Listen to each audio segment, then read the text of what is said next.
je erbij komen zitten, liefje.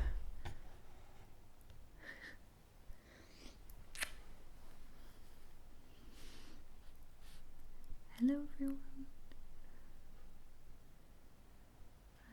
It's relaxing sounds 92 here. Just as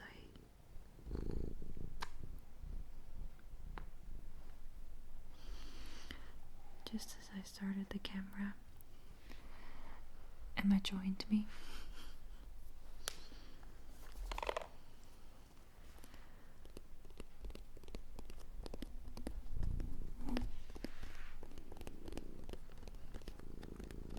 She's in a good mood now. Will you join me? You're a cute girl. Yeah.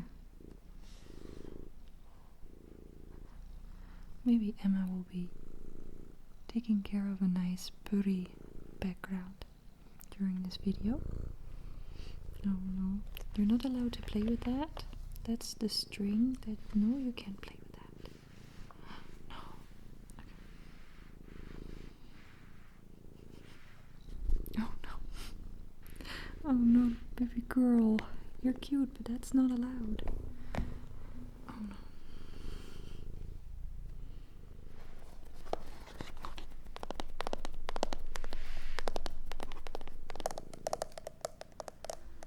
Today I want to show you a card game that I really enjoy. I think it's one of the most played ones because it's short.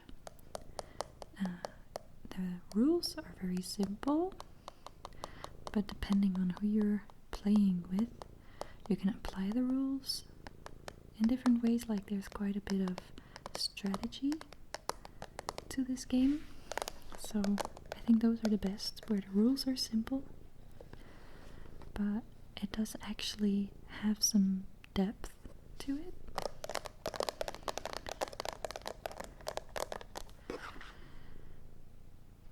The game is called Love Letter, and it's a card game.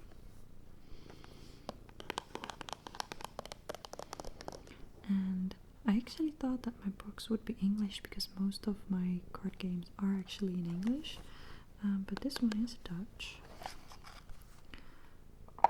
So I guess I will read some stuff in Dutch in that case.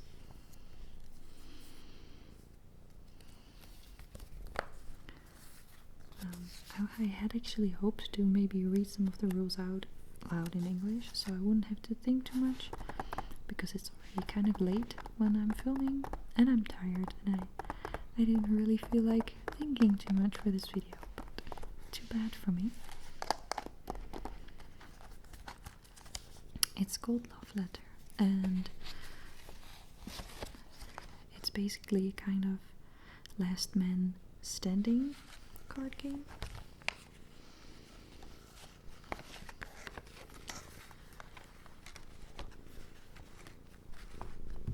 There are 16 play cards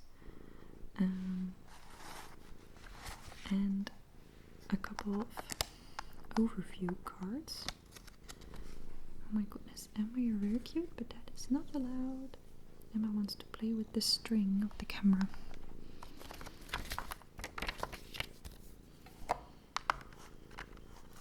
And there are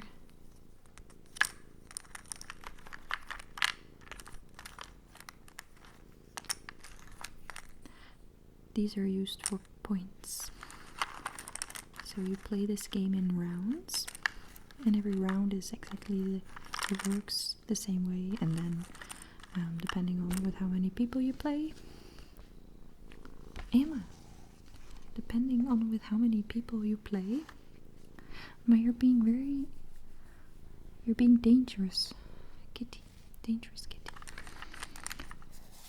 You need to win more or fewer rounds, and you know, these well, you call them fishes in Dutch. I don't actually know what you would call something like this in English, but that's fine.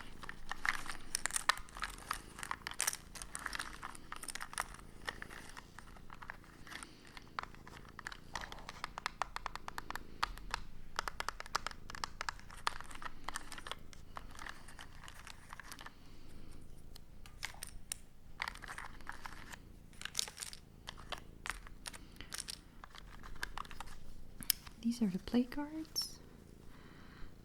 These are the cards that you can give a player as a reminder, like a little bit of a cheat sheet. And on here it says which characters exist in the game and how many of them in total. You always play with the whole deck, but you do take out some cards every time. So you're never completely sure which characters are in there 100%. My camera has a difficult time deciding where to focus. I see.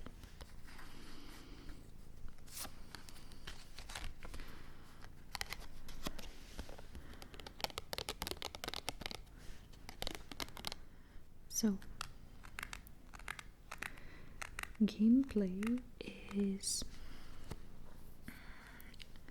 everybody gets dealt one card, and when it's your turn, you draw another card, and you choose which one of the two cards that you have in hand you will play. And when you play a card, you put it open in front of you. It will stay there for everybody to see until the end of the round. And you have to perform the action that it says on the card. So everybody always has one card in their hand at all times.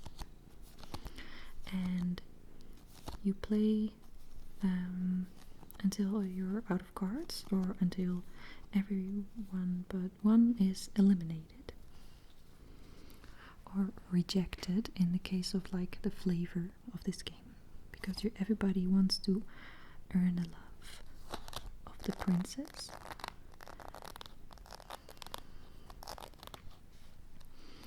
And there are, okay, so I will explain the characters now. The first one is called the wachter, which translates to the guard. This card is in the game a total of 5 times, so it's the most common one. And it says, choose another player and call a card. So you choose one of the other characters that exist in the game. When this player has this card, he is rejected. So this card can be very hilarious. If you just, like, maybe it's your first turn and you play this one and you just randomly choose any of the characters for somebody else, and then they turn out to have that character in hand. One rule is you can't call a guard, because the odds are against you, so you can't. If you have a guard, you're safe from other guards. That's number one. The second one is the priest. Priester in Dutch, so very similar. And this one says, look at the hand of a player of choice. So remember, all other players have only one card, and now you have seen that card. So by the time it's their turn and they draw one other card, it's very common that they will play the card that you have just seen, because remember, with the card you can call what somebody else has in their hand, and then you can kick them out of the round. So knowing what somebody else has is very important information. From the priests, there are 2 in the game. The 3rd card is the Baron. My experience says that nobody likes the Baron, and here there's another element that comes into play that I haven't really spoken about yet. I will read what it says. Compare your hand with the of another player. The one with the lowest value is rejected. So I've been doing this in order because of a reason. Guard has value 1. Priest has value 2. And Baron has value 3. When you play the Baron, that's the card you put before you on the table, but then you have still another card in your hand. That is the card that you compare with another player. And depending on who has the highest or the person with the lowest value is immediately kicked out. When you get rejected this way, the rejected person has to put the card they had in their hand out on the table in the open. So everybody knows the value that you won from. So if the value of the other person is very high, other players can deduct the card you have. So the Baron can be very dangerous to use. The Baron also has 2 cards in the game. Then we move on to... Where are they? Here they are.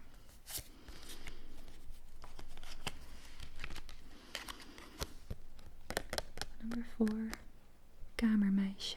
So, the maid doesn't seem like the right.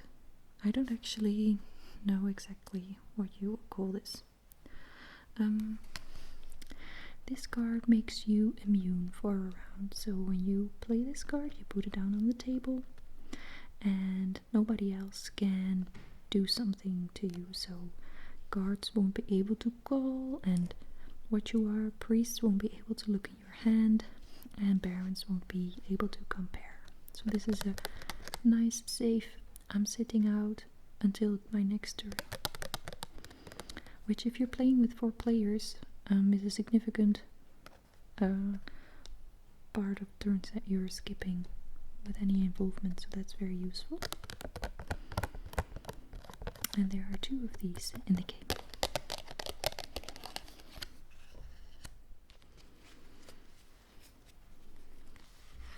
Next, we have the prince.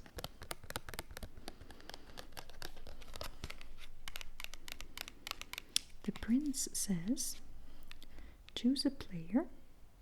You can also choose yourself. This player puts his hand down and draws a new card. So this means that you can play a card without having to worry about it. So for instance, if you have the Baron and you don't want to use that, you can play the Prince and you can put the Baron down and draw a new card, and then you're rid of this stupid card. There are two of these.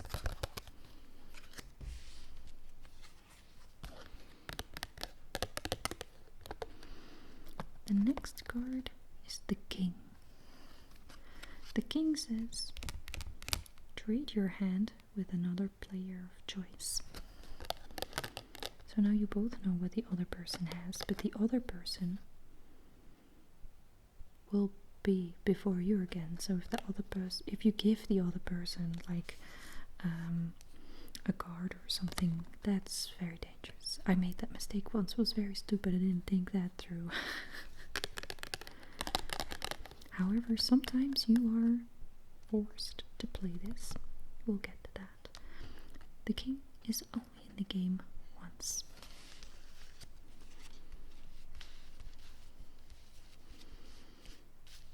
Where's number 7?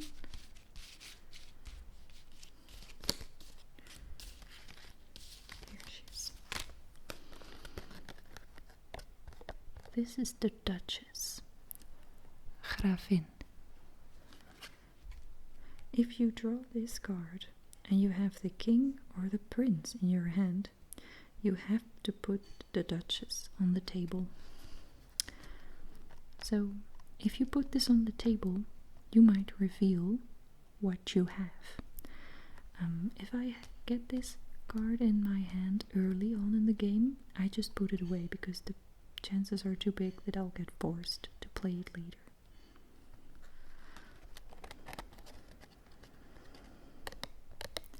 And finally, we have the princess. She's of the highest value. And this card says, if you play this card, you are rejected. Which kind of means that if you draw this card, you're always forced to play the other card that you have in your hand. Which really stinks. If you get this card early, chances are pretty big that you don't make it. When there are no cards left to draw, and there are still more than one people like playing the game, everybody puts the card that they still have in hand on the table, and the person with the highest value card wins. So if you draw this at the very end, you're almost guaranteed a victory. But if you draw this early, you're pretty much screwed. So the rules are pretty doable, but I've already had many fun times with people. My husband's very good at deducing what other people have based on what has been played and the odds, obviously. So I've played this with my parents and with my sister-in-law, who's very good at games, like they're experienced board game people. And we've played it with many different people, like experienced board game people and less experienced board game people, and everybody enjoys this one.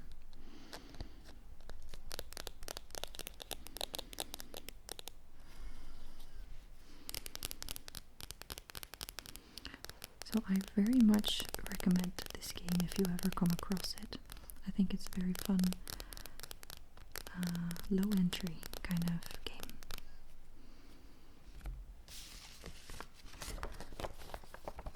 These are the rules. There's this whole big paragraph just for flavor.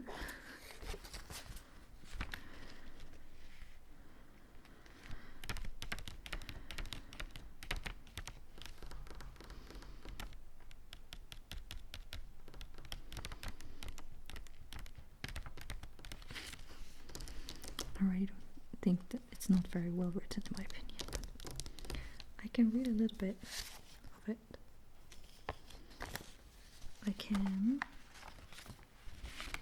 I will read a small Dutch excerpt of this. Na de arrestatie van koningin Marianne op verdenking van hoogverraad was niemand bedroefder dan haar dochter prinses Anne.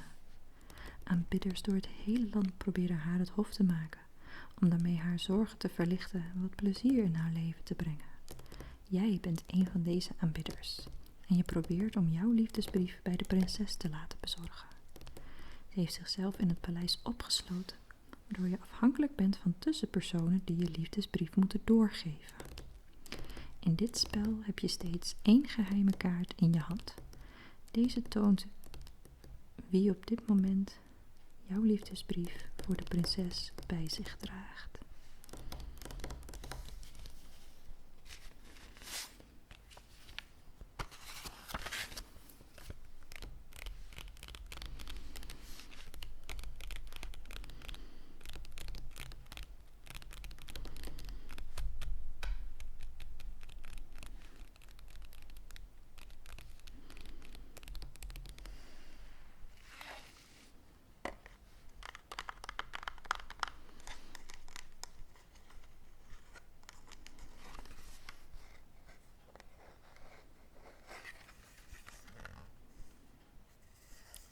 I was thinking that the recommendations for people were kind of weird, but these ones on the side are for other games.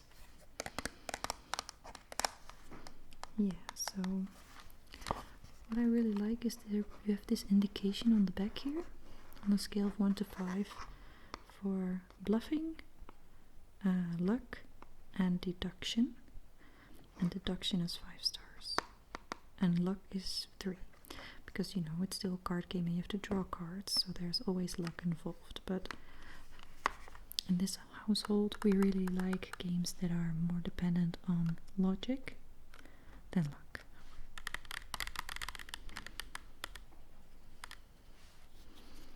So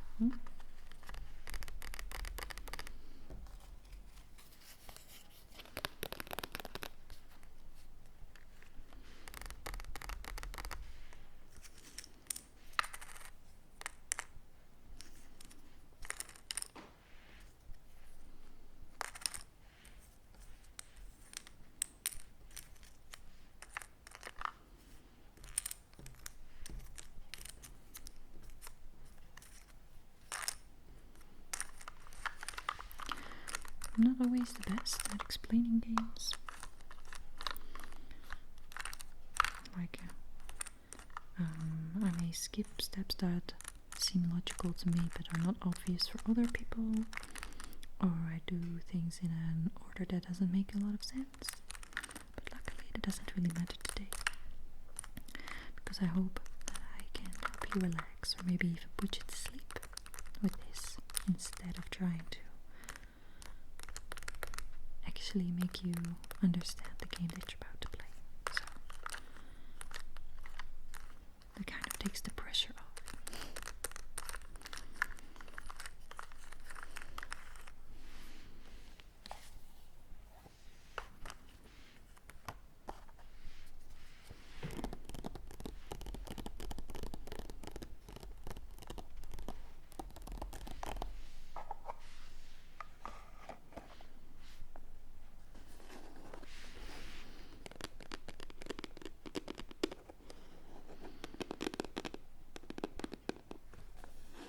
I hope you enjoyed this. I have more games that I could go through.